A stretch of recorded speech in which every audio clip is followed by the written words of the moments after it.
Hello everyone, welcome to Inconvenient Truths. I'm your host, Jennifer Zeng.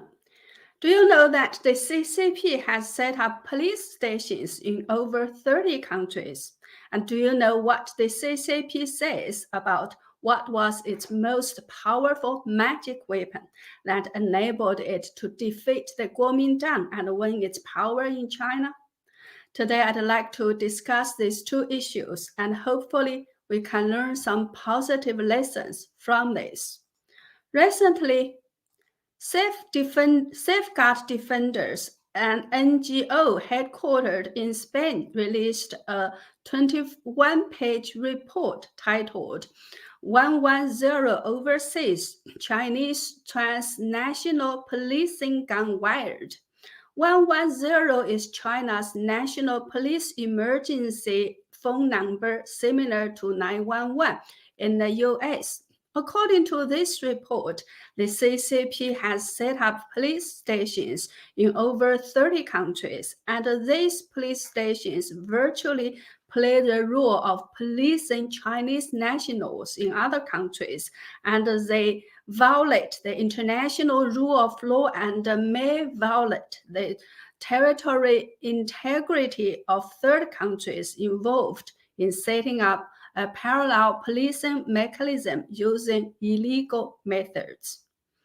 The report says that from April last year to July this year, 230,000 Chinese nationals had been persuaded to return to face criminal proceedings in China. This is a picture in the report showing such a police station in Prato, Italy. And this is a picture showing a CCP police station in Birni City, Nigeria. There are also such stations in the US and Canada. The division in New York was opened on April 15th this year. And this is a report on Dongnan News, a media outlet backed by Fujian provincial government in China. You can see from the top photo in the report that when the division in New York was opened, the CCP made a big fanfare by connecting divisions from different countries together via a virtual conference. We can see in this photo that divisions from China, New York, Spain, Japan, Nigeria, and Argentina all attended. And this is a photo inside the New York division. These are the staff at the Fuzhou Police Overseas Service Station in New York. By the way, this station is located at 107 East Broadway in Manhattan, inside the headquarters of the American Changle Association, a nonprofit with close ties to the Chinese regime.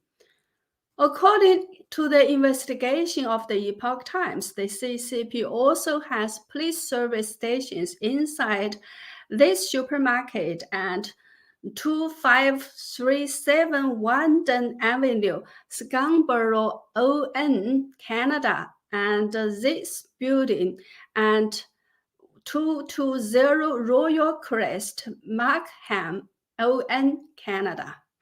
And this is a list of the first batch of Fuzhou County Overseas Police Service stations. You can see that there are 29 stations in 19 countries. This is another report at Dongnan News published on September 1st. The caption of the top photo says, "Police officers are busy at the Overseas 110 service desk." According to this report, Chen Tinghua, a Chinese businessman in Mozambique, found one of his employees had stolen a large amount of cash from his company and then escaped to China. So he contacted the Overseas 110 service desk, and just within 1 month, this man who stolen his money got caught in China. This report was published by CCP's top mouthpiece Xinhua on January 11th this year, when Fuzhou City first launched the overseas police service stations. This is a photo in that report which shows that they really made a big deal of this affair. This photo is about Zhang Jiansong, a member of Fujian Chamber of Commerce in Kenya, showing the cell phone app of Fuzhou 110. If you install this app, you can report cases to the CCP police right away via WeChat or video. Obviously, this man Zhang Jiansong went back to China from Kenya to attend the launch of the CCP's Overseas Police Service Network. Well, have you seen the problem here? Well, these overseas police stations, as well as this kind of cell phone app, the CCP is actually policing in other countries, just like the example given by the CCP's own report. When a Chinese businessman in Mozambique found his employee had stolen his money, he didn't contact local police, he contacted the CCP police. And what other things are these overseas police stations doing? According to Safeguard Defender's report, these overseas police stations represent, quote, China's growing global transnational repression. Also, rapidly emerging evidence points to extensive online campaigns and the overseas police service station being used in these operations on 5 continents, often using local Chinese overseas home associations linked to the CCP's United Front work, unquote. Speaking of the CCP's United Front work, I'd like to share an exclusive video that is very shocking too. I said it was shocking because the speaker in this video is a quite well-known pro-democracy activist in the US. Many people in the overseas Chinese community know him, but none had expected that he would have made such a shocking statement. Watch this. Please read the English subtitles I added. 台湾的军队是中华民国国军，中华民国已经被否定掉是非法政权，是个殖民政权，是个外来没有土地政权。那么中华民国国军又怎么能够代表台湾去打解放军呢？而且吴世怀和许立龙都说了，两岸军队都属中国国军，所以说中国人不打中国人，中国军不打中国军。 中国人民解放军跟国军就不应该打，恰恰相反，应该国军先起义，把民进党消灭掉，把民进党消灭掉，重新对台进行军事管制，这是军政府。如果台军中华民国国军求的力量不够，那么欢迎中国人民解放军过海。 中国人民解放军可以穿上中国国军的军装，打上中国国军第18集团军的做好。 What shocked me more was this seminar was held in New York by an organization called Hu Yaobang and Zhao Ziyang Memorial Foundation. In May this year, Wang Shujun, the founder of this organization, as well as 4 other members of it, were charged by the U.S. Department of Justice as CCP spies. However, this organization is not only still organizing this kind of seminars, but has also invited a famous anti-America, anti-Taiwan, and pro-CCP person to this event. And that person is Li Yi. Not only was he invited, but he had become quite a star at that seminar. Some attendees were busy taking photos or shaking hands with him. But what has Li Yi said about Taiwan, as well as other lessons the CCP should learn from Putin's failure in the Russia-Ukraine war? Watch this. I just translated this video. 一定要吸取普京这次重大的战略失误，根据俄乌战争的这个发展的这个情况，大陆怎样这个3天拿下台湾？除了用6个强大的兵团激将彻底占领台湾，拿下台湾400个乡镇以外，还要立刻在战前跟这个1、2万的爱国武装、爱国人员，我跟他们都吃过饭的，发了枪以后，让他们去占领这8000个村，枪杆子里面出村长，谁占了这个村，你就是村长。我们现在军队75%是独生子女，我们死不起。在这个情况下怎么办？那就只有毁灭敌人。在台北都准备用子母弹打城市战，我们准备在城市进行焦土战略。这个任何一栋楼，你只要敢往外开一枪，我就把这个楼炸成粉末。普京干嘛不敢呢？普京现在不敢呢。我就讲，我们将来打台湾的时候，断水、断电，打掉一切手机信息，解放到哪里，哪里通水、通电、通电话、通手机。Well, and what has he said about the U.S.? Watch this. 因为我是个学文的，我也不懂，这伊朗人咋就这么笨，说是吧？你看朝鲜呀、巴基斯坦啊、印度啊，大家都把原子弹炸得一塌糊涂，他就连一个也炸不响。你说这个事情，你现在绑了2个加拿大的人是远远不够的，远远不够的，再绑8个，赶快绑，尽快绑。你敢把孟晚舟往美国送一步，这10个人肯定人头落地。你敢把老子一个人送出去，老子杀你10个。要学习毛主席的霸气嘛，要学习毛主席的霸气嘛。刚才说是赵薇这种人要把他抓光啊，你还抓一个，抓他300个嘛，你还抓什么一个？你把全国的挨筛子一个一个筛全抓去了，一定要大清洗。Did you hear what he said? He was complaining why Iran hadn't blown up any atomic bombs yet. And in the next speech he made in 2020, he was so happy that China was pushing America out of existence. 这个新冠啊，这个东西啊，它是最不利于欧美的，最有利于朝鲜和中国的，所以咱还死了4000人，是吧？但是你死4000人和美国死22万人比，你等于一个人都没死嘛，对吧？咱们等于差不多也是接近0感染，接近0死亡，14亿人死了4000人，那根本就等于没人得病，没人死嘛。就这你看，现在还有这么多人戴口罩，你看，咱们这你看还有多少人还在这戴口罩？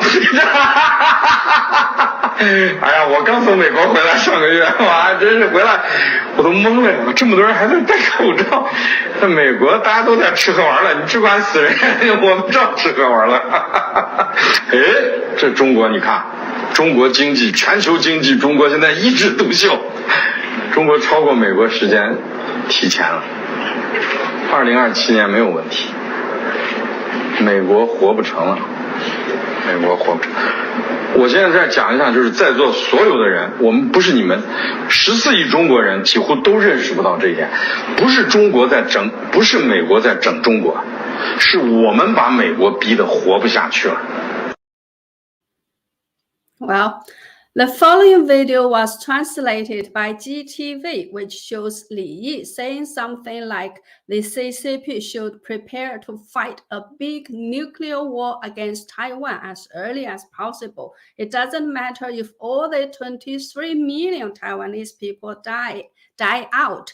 If they want to defend Taiwan with their lives, the CCP can easily have another 46 million people migrate from China to Taiwan.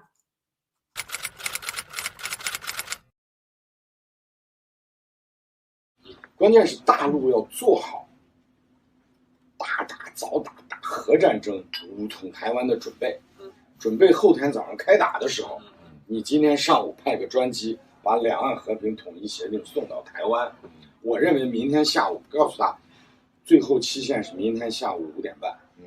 我认为台湾一定会在5点以前签字，明白？就是说我今天还是认为和平统一虽然不可能，但也用不着武力统一，北平方式是可以统一的。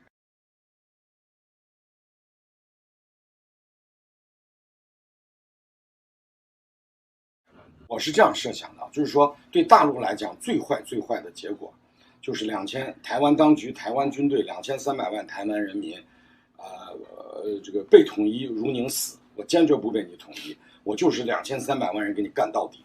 我跟你打到底，我世纪成山，血流成河，一片瓦砾，我台湾坚决打到底，你帮老子怎么样？